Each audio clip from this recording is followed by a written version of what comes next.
Hello दोस्तों, मैं RP Singh. पिछली क्लास में हम चर्चा कर रहे थे पावलोव के अनुकूलित अनुक्रिया सिद्धांत को लेकर। दोस्तों, वहां हमने क्या देखा था कि उद्दीपक और अनुक्रिया के बीच कंडीशनिंग हो जाती है और आगे चल के जो कंडीशनिंग है उसके चलते अनुक्रियाएं होती हैं। आज इसी से आगे वाला व्यवहारवाद का अगला अधिगम सिद्धांत, जिसे कहा जाता है उद्दीपक अनुक्रिया सिद्धांत, stimulus response theory, CR theory, उसकी हम बात करेंगे। दोस्तों, उद्दीपक अनुक्रिया सिद्धांत जो है ये थॉर्नडाइक ने दिया है। थॉर्नडाइक अमेरिकन मनोवैज्ञानिक है और थॉर्नडाइक ने शिक्षा के क्षेत्र में काफ़ी काम किया है, इसलिए थॉर्नडाइक को शैक्षिक मनोवैज्ञानिक भी कहा जाता है। शिक्षा मनोविज्ञान के जनक भी उन्हें कहा जाता है। दोस्तों, तो शिक्षा मनोविज्ञान के जनक थॉर्नडाइक ने अनुकूलित अनुक्रिया के साथ ही एक और सिद्धांत विकसित किया जिसे नाम दिया जाता है उद्दीपक अनुक्रिया।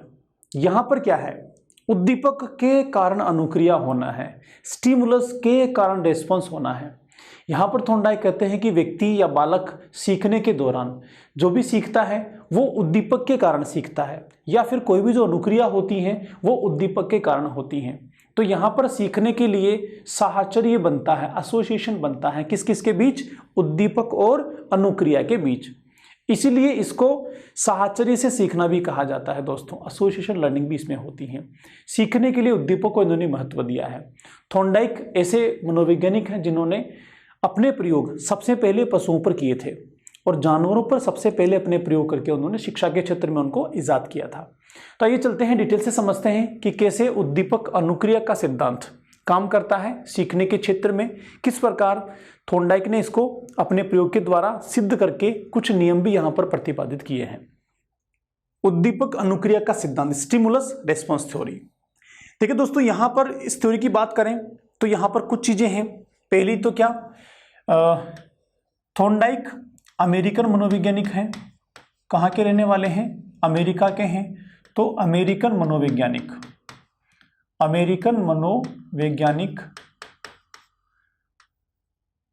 E.L. थॉर्नडाइक, इनका पूरा नाम है E.L. थॉर्नडाइक। E.L. थॉर्नडाइक ने यह सिद्धांत दिया है। इस सिद्धांत को उन्होंने 1913 में 1913 में एक पुस्तक लिखी थी। पुस्तक का नाम था, 1913 में एक पुस्तक लिखी थी, उस पुस्तक का नाम था लर्निंग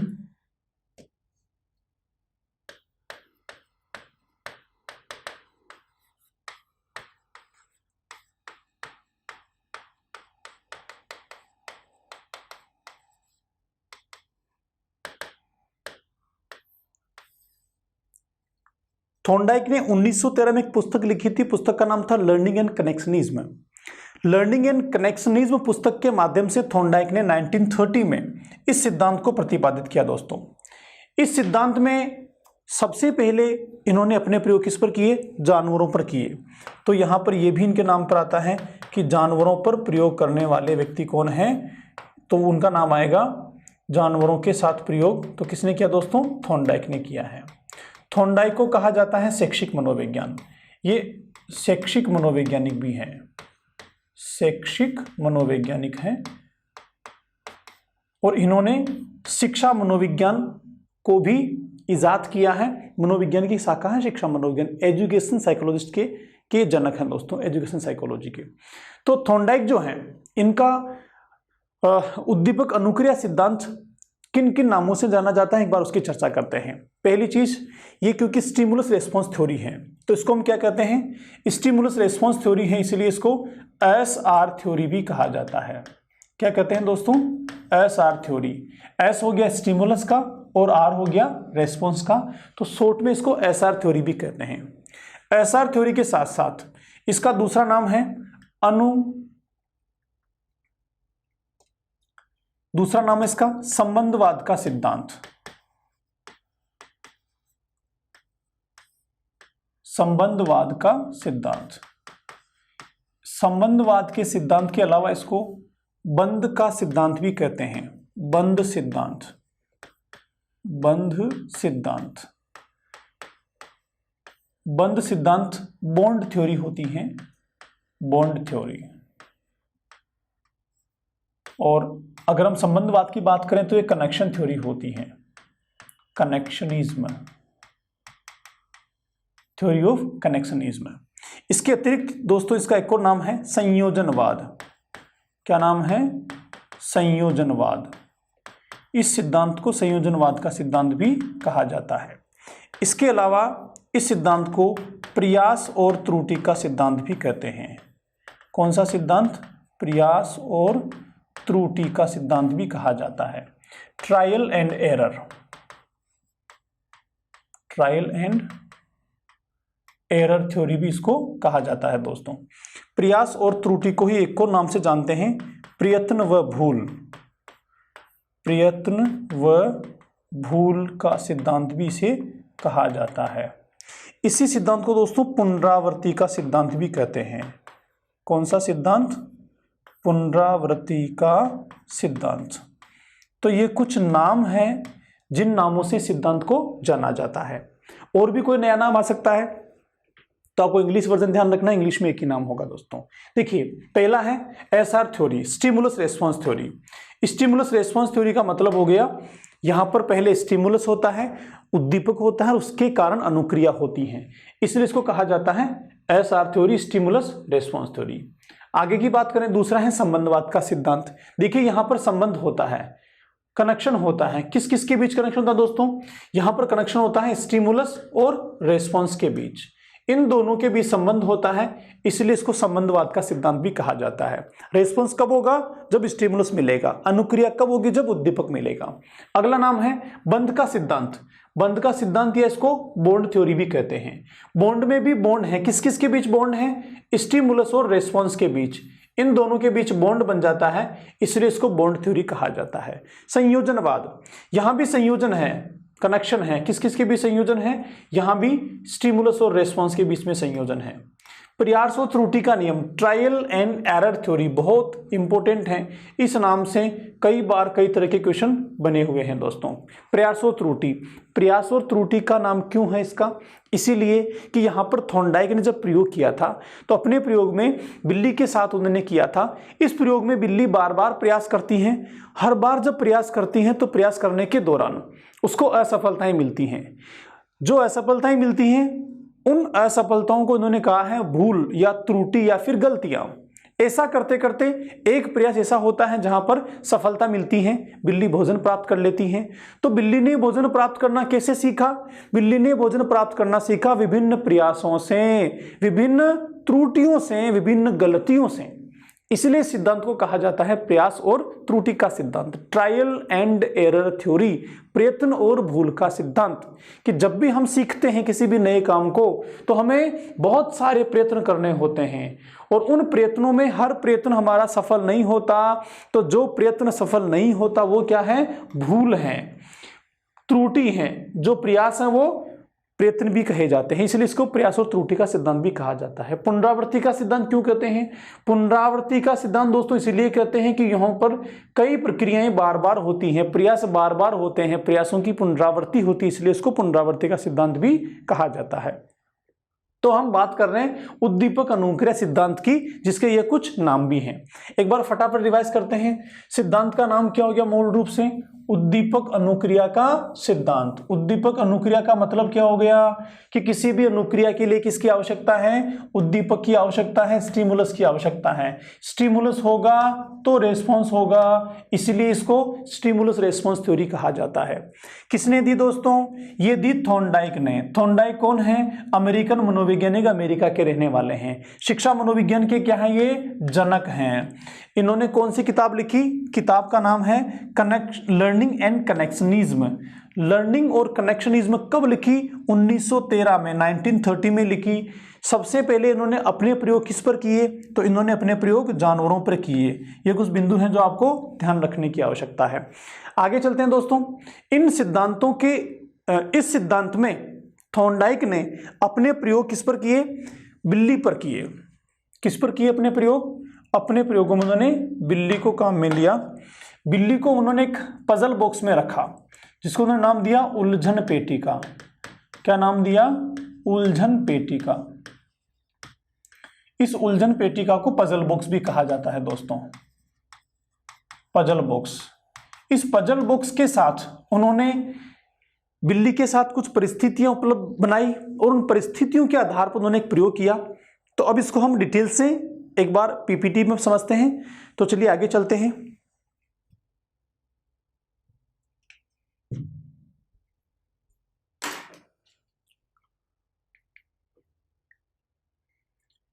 देखिए दोस्तों, थॉर्नडाइक का उद्दीपक अनुक्रिया का सिद्धांत, नाम रिसेंटली हमने जाना।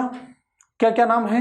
एसआर थ्योरी हो गया, या फिर trial and error learning theory हो गया, प्रयास और त्रुटि का सिद्धांत हो गया, संबंध का सिद्धांत हो गया, थ्योरी ऑफ कनेक्शनिज्म, बंध का सिद्धांत हो गया, बॉन्ड थ्योरी, प्रयत्न और भूल हो गया, संयोजनवाद का सिद्धांत हो गया और आवृत्ति का सिद्धांत हो गया। ये कुछ नाम हैं जो इसी सिद्धांत के साथ में जुड़े हुए हैं। अमेरिकन मनोवैज्ञानिक एडमंड एल थॉर्नडाइक ने सिद्धांत को कब दिया? 1913 में। बुक का नाम क्या था? Learning and connectionism. इस बुक के माध्यम से इन्होंने इस सिद्धांत को शिक्षा जगत में प्रकाशित करवाया। यह प्रथम शैक्षिक मनोवैज्ञानिक है। प्रथम शैक्षिक मनोवैज्ञानिक क्यों है? क्योंकि मनोविज्ञान को शिक्षा के क्षेत्र में इन्होंने ही सबसे पहले प्रयोग करने की सिफारिश की थी। इन्होंने ही वहां पर अपने प्रयोगों के द्वारा मनोविज्ञान की एक स्वतंत्र शाखा विकसित की, जिसे आगे चल के शिक्षा मनोविज्ञान कहा गया। और इन्होंने अपने प्रयोग किस पर किए? शुरू में जानवरों पर किए। दोस्तों, थॉर्नडाइक के अपने प्रयोग में क्या था? थॉर्नडाइक ने अपने प्रयोग में एक बिल्ली को लिया और उस बिल्ली को पिंजरे में बंद किया। पिंजरे में बंद करने के बाद उस बिल्ली के सामने भोजन रखा गया। एक बार इसको यहां समझते हैं, फिर हम दोबारा वापस आएंगे। देखिए, ये पजल बॉक्स है थॉर्नडाइक का। पजल बॉक्स में इन्होंने क्या किया? एक बिल्ली है जिसको बंद रखा। अब यहां पर बिल्ली जो है, बिल्ली के सामने क्या रखा गया? भोजन रखा गया। ये जो भोजन है जो बिल्ली के सामने रखा गया, यह भोजन क्या है इसके लिए? यह भोजन इसके लिए उद्दीपक है। क्या है? यह भोजन बिल्ली के लिए उद्दीपक है। इस उद्दीपक को बिल्ली ने देखा, स्टिमुलस को बिल्ली ने देखा, और जो ही स्टिमुलस बिल्ली को दिखाई दिया, इसको देखकर बिल्ली ने विभिन्न अनुक्रियाएं शुरू की। अर्थात बिल्ली ने क्या किया? बिल्ली ने यहां पर उछल कूद शुरू की। उछल कूद शुरू की बिल्ली ने।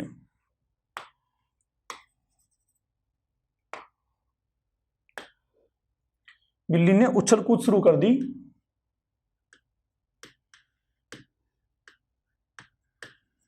ये जो उछल कूद हुई बिल्ली ने, बिल्ली के द्वारा जो प्रयास किए गए, ये सारे के सारे क्या हैं दोस्तों? ये हैं बिल्ली के प्रयास। और प्रयासों को हमने क्या कह दिया? इसको हमने कह दिया अनुक्रिया। क्या कहा? अनुक्रिया। देखिए, तो अनुक्रिया किससे बनी? अनुक्रिया बनी उद्दीपक से। इसीलिए सिद्धांत का नाम है उद्दीपक अनुक्रिया। बिल्ली के सामने अगर भोजन नहीं रखा जाता तो बिल्ली कोई अनुक्रिया नहीं करती। बिल्ली पिंजरे में बड़े आराम से बैठी हुई है। अच्छा, यहां पर एक और चीज है। अगर बिल्ली मान लो भूखी नहीं होती, बिल्ली का पेट पूरा भरा होता, तो क्या अनुक्रिया करती? शायद फिर भी अनुक्रिया नहीं करती। तो यहां पर एक और फैक्टर आता है, भूख। कौन सा फैक्टर? यहां पर भूख भी है। बिल्ली में भूख है, इसीलिए वो अनुक्रिया करने के लिए मोटिवेट होती है, वरना मोटिवेट नहीं होती। यहां पर भूख को क्या कहेंगे हम? भूख है यहां पर चालक, ना कि उद्दीपक। उद्दीपक तो भोजन है और भूख है केवल चालक है, ड्राइव है। बिल्ली ने जो ही भोजन को देखा, भोजन को देखते ही क्योंकि बिल्ली में भूख नामक चालक पहले मौजूद था, तो बिल्ली ने प्रयास करने शुरू किए। बिल्ली ने ऊपर पंजा मारा, दाएं बाएं सब जगह पंजे मारे, लेकिन कहीं उसकी पार नहीं पड़ी। उसने पैर भी पहुंचाया, लेकिन पैर भी भोजन तक नहीं पहुंचा। ऐसे बार बार प्रयास किए। अब ऐसा एक बार हुआ, दो बार हुआ, बिल्ली के प्रयास बढ़ते रहे, लगातार बिल्ली के प्रयास बढ़ते रहे। प्रयास बढ़ते बढ़ते बिल्ली ने क्या करा? बिल्ली ने देखा कि इसमें एक लीवर है। एक लीवर लगा हुआ है पिंजरे में। कहां पर? ये देखिए, एक लीवर लगा हुआ है, और इस लीवर को अगर खोला जाए, इस पर पंजा मारा जाए, तो ये खुल सकता है। लेकिन यह बिल्ली को पहले पता नहीं था। बिल्ली तो अपने भोजन की प्राप्ति के लिए प्रयास कर रही है लगातार। उसने बार बार प्रयास किए। प्रयास करते करते क्या होता है कि संयोग से उसका पंजा लीवर पे जाता है, और पंजा लीवर पे जाते ही पंजा खुलने की स्थिति में आ जाता है, पिंजरा खुलने की स्थिति में आ जाता है। और जो ही पिंजरा खुलने की स्थिति में आता है, बिल्ली बाहर निकल के भोजन प्राप्त कर लेती है दोस्तों। अब देखो यहां पर क्या हुआ, बिल्ली ने भोजन की प्राप्ति के लिए बहुत सारे प्रयास किए, लगातार प्रयास करती रही। तो यहां भी क्या हो रहे हैं बिल्ली के, यहां भी बिल्ली के प्रयास हो रहे हैं। इस स्थिति में क्या हो रहा है, बिल्ली के यहां भी प्रयास हो रहे हैं, लेकिन प्रयास के साथ साथ यहां पर क्या हो गया, एक सही प्रयास हो गया। कौन सा प्रयास हो गया, एक सही प्रयास हो गया। इस सही प्रयास को हम क्या कहेंगे, इसको हम कहेंगे उचित अनुक्रिया या फिर सही अनुक्रिया। आप याद करो पीछे जब हम सीखने की प्रोसेस पढ़ रहे थे, अधिगम की प्रक्रिया पढ़ रहे थे, तो वहां हमने क्या पढ़ा था, सबसे पहले अधिगम की प्रक्रिया की शुरुआत होती है अभिप्रेरणा से, मोटिवेशन से। मोटिवेशन के कारण व्यक्ति विभिन्न अनुक्रियाएं करता है। तो विभिन्न अनुक्रियाएं करता है तो मार्ग में क्या आती हैं, मार्ग में बाधाएं आती हैं। उन बाधाओं को दूर करने के लिए अनुक्रिया जारी रखता है, तभी एक सही अनुक्रिया होती है, और सही अनुक्रिया उसके लिए पुनर्बलन का काम करती है। इस प्रकार उसमें अनुभवों का संगठन बनता है और व्यक्ति उद्देश्य की प्राप्ति कर लेता है, लक्ष्य मिल जाता है या फिर अधिगम उसमें बन जाता है। That is the process of learning. हमने पीछे जाना था, एक बार उसको कनेक्ट करके यहां पर फिर से समझते हैं। देखो यहां पर क्या है, ये जो भोजन है बिल्ली के लिए, ये क्या है, मोटिवेशन है, उद्दीपक है। इसको देखकर बिल्ली क्या करती हैं, विभिन्न प्रयास करती हैं, विभिन्न अनुक्रियाएं शुरू करती हैं, विभिन्न अनुक्रियाएं करती हैं। लेकिन विभिन्न अनुक्रियाओं करने के दौरान ये जो दरवाजा है, ये जो गेट है, ये क्या है, ये इसके मार्ग की बाधा है। क्या है दोस्तों, इसके मार्ग की बाधा है, ये बैरियर्स हैं, ये गेट, ये इसको भोजन की प्राप्ति नहीं होने दे रहा है। तो विभिन्न प्रयास हो रहे हैं, मार्ग में बाधाएं उत्पन्न कर रहा है। इसी दौरान क्या होता है, ये जो लीवर है अंदर जिससे दरवाजा खुलता है, ये देखिए इस लीवर से दरवाजा खुलता है, ये इसके द्वारा दब जाता है, इसको ये खींच लेती हैं। तो यहां पर क्या हो गया, सही प्रयास हो गया, सही अनुक्रिया हो गई। जो ही सही अनुक्रिया हुई तुरंत इसका दरवाजा खुला और बिल्ली को भोजन की प्राप्ति हो गई। तो इस प्रकार सीखने की प्रक्रिया काम करती है। यहां पर 4-5 चीजें हैं जो आपको ध्यान रखनी है। पहली चीज, अधिगम की प्रक्रिया इसी तरीके से होती है जो यहां पर हम समझ रहे हैं। दूसरी चीज, यहां पर भूख क्या है, भूख चालक है, भोजन क्या है, उद्दीपक है। उन उद्दीपक को लेकर बिल्ली ने विभिन्न उछल कूद की प्रयास किए, पिंजरे को इधर उधर देखा, वो क्या थे, विभिन्न अनुक्रियाएं थी। विभिन्न अनुक्रियाओं के दौरान एक सही अनुक्रिया हुई, सही अनुक्रिया का परिणाम क्या हुआ, भोजन मिला। और ये भोजन मिलना क्या है, इसके लिए भोजन मिलना बिल्ली के लिए पुनर्बलन का काम करता है, रीइंफोर्समेंट का काम करता है। ऐसे ही थॉर्नडाइक ने इसी बिल्ली को उलझन पेटिका या पजल बॉक्स में दोबारा रखा, फिर से भोजन दिया। तो अगली बार क्या देखा कि पिछली बार जितने प्रयास थे उन प्रयासों की संख्या में कमी आई है, और बिल्ली उससे कम प्रयासों में ही उसने पिंजरा खोल लिया, दरवाजा खोल लिया और भोजन की प्राप्ति कर ली। ऐसे इस प्रयोग को आगे भी दोहराया गया। जब आगे दोहराया गया तो थॉर्नडाइक ने क्या माना, थॉर्नडाइक को क्या मिला कि हर बार प्रयासों की संख्या कम हो रही है, और प्रयासों की संख्या कम हो रही है, साथ में भूल या त्रुटियों की संख्या भी कम हो रही है। और धीरे धीरे आगे चल के क्या देखा गया कि त्रुटियों की संख्या बहुत कम हो जाती हैं, और बार बार प्रयास करते हुए बिल्ली भोजन को प्राप्त करना सीख जाती हैं। इससे थॉर्नडाइक ने क्या समझाना चाहा, थॉर्नडाइक कहते हैं कि बच्चों को सिखाने के दौरान विभिन्न गलतियां करने के मौके दिए जाने चाहिए, विभिन्न त्रुटियां बच्चों के द्वारा होनी चाहिए। ऐसा लगातार करने से क्या होगा, गलतियों की संख्या कम हो जाएगी और बच्चा गलती करते हुए सीख लेगा। इस प्रकार एक उद्दीपक के कारण अनुक्रियाएं होती हैं और वह सीखने में कारगर होता है। दोस्तों एक बार देखते हैं, फिर से वापस से आते हैं थॉर्नडाइक के प्रयोग पर। थॉर्नडाइक ने भूखी बिल्ली, हंग्री कैट, को एक पिंजरे में बंद किया जिसका नाम क्या था, उलझन पेटिका। कई बार पूछा गया है, याद रखना है आपको, पजल बॉक्स। इसमें एक दरवाजा लीवर के द्वारा खुलता था।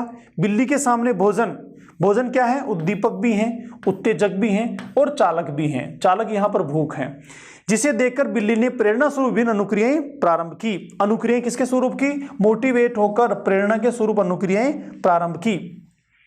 पिंजरे का दरवाजा बाधाएं उत्पन्न कर रहा था। बाधाएं कौन कर रहा है, पिंजरे का दरवाजा कर रहा है। बार बार प्रयास, तो प्रयास क्या है यहाँ पर, प्रयत्न और भूल है। बार बार प्रयासों के बाद लीवर पर पंजा लगा, सही अनुक्रिया हुई और दरवाजा खुल गया और बिल्ली को भोजन पुनर्बलन की प्राप्ति हो गई। इसे पुनः दोहराने पर प्रयासों व त्रुटियों की समस्या कम हो गई और अधिगम का संगठन हुआ और बंध व संयोजन के द्वारा बिल्ली ने भोजन प्राप्त करना सीख लिया। किस किस के बीच बंध हुआ दोस्तों? यहां बॉन्ड हो गया किसके बीच? स्टिमुलस और रेस्पॉन्स के बीच। संयोजन भी किसके बीच हुआ? स्टिमुलस और रेस्पॉन्स के बीच। इस बंध के द्वारा, इस संयोजन के द्वारा बिल्ली ने भोजन प्राप्त करना सीख लिया और इसे ही कहते हैं दोस्तों उद्दीपक अनुक्रिया का सिद्धांत।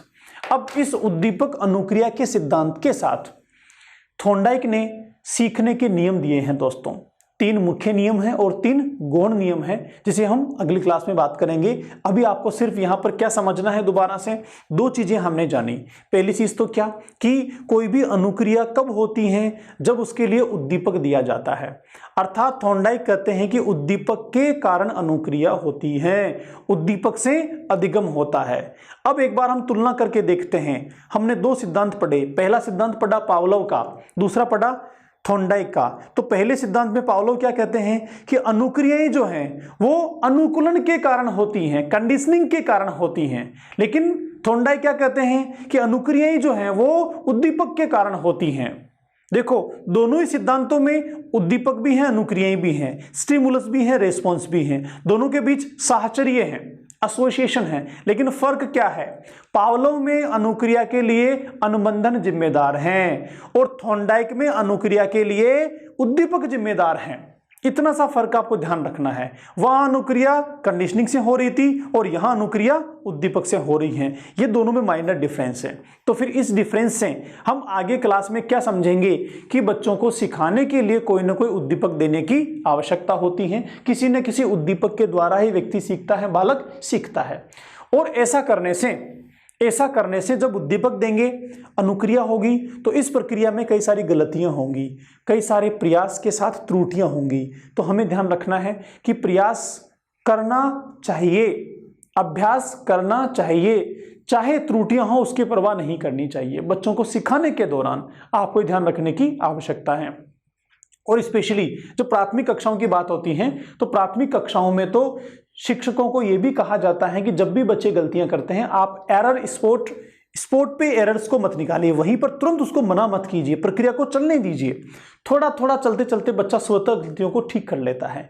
या फिर हमें ठीक भी करना है तो एक तरीके से करना है। देखो कैसे, मैं आपको समझाता हूं। छोटा बच्चा जब मातृभाषा सीखता है ना, मदर टंग सीखता है, तो मदर टंग सीखने के दौरान वह शुरू में कई सारी गलतियां करता है ना। लेकिन धीरे धीरे धीरे आप नोट करना, आगे चल के जब थोड़ा बड़ा हो जाता है तो मातृभाषा में कहीं कोई गलती नहीं करता, अपने विचारों को बहुत अच्छे तरीके से अभिव्यक्त कर लेता है। ना वो लिंग की गलती करता है, ना वचन की गलती करता है, ना संज्ञा की गलती करता है, ना सर्वनाम की गलती करता है। लेकिन जब छोटा होता है तो वो लिंग की गलती करता है, लिंग समझ ही नहीं पाता है कि महिलाएं शी होती हैं और पुरुष ही होते हैं, ये उसको नहीं पता होता। एक और बहुवचन उसको नहीं पता होता, ग्रामर के नियम उसको नहीं पता होते। लेकिन धीरे धीरे आगे चल के इन गलतियों को खुद ठीक कर लेता है और ठीक करते हुए स्वयं ही सही चीज को सीख जाता है। बच्चा जब चलना सीखता है तो चलना सीखने के दौरान भी कई बार गिरता है, कई बार उठता है। लेकिन यहां कोई उसको सिखाता नहीं है कि मुझे देख मैं चल रहा हूं, तू भी ऐसे चल, ऐसे कोई नहीं सिखाता। बच्चा स्वयं गलतियां करके सीखता है, प्रयास और त्रुटियों के द्वारा सीखता है। बच्चा जब साइकिल चलाना सीखता है, कोई भी काम करना सीखता है, सबसे पहले तो खुद ही प्रयास और त्रुटियों के द्वारा सीखता है। दोस्तों, ये हमारे जीवन में स्वाभाविक प्रक्रिया है। अब हमें यहां से सीखना क्या है? हमें यहां से सीखना है कि इस स्वाभाविक प्रक्रिया को अगर हम कक्षाओं में अप्लाई करें, विद्यालय में अप्लाई करें थॉर्नडाइक के सिद्धांत को, तो क्या वह ज्यादा फ्रूटफुल होगा? जी हां, बच्चों को कक्षाओं में भी सीखने के अवसर देने चाहिए और सीखने के अवसरों में स्वतंत्रता देनी चाहिए। उस स्वतंत्रता में क्या होगा? बच्चा खुद अपने प्रयास करेगा। डेफिनेटली गलती हो, क्योंकि अनुकरण तो कर ही नहीं रहा है। अनुकरण करने में गलती नहीं होती है क्योंकि रेडी जो एक्टिविटी है उसको कॉपी कर रहा है, तो वहां गलती नहीं होती है। लेकिन अनुकरण किसी का कर ही नहीं रहा है, खुद ही पहल कर रहा है, खुद ही इनिशिएट कर रहा है, तो गलतियां होंगी, तो होने दो। ये सिद्धांत क्या कहता है? गलतियां होने दो। 1 बार, 2 बार, 3 बार, 4 बार, 5 बार गलतियां होने दो। लगातार गलतियां करने के बाद कोई ना कोई एक सही प्रक्रिया होगी और उससे बच्चा सीख जाएगा।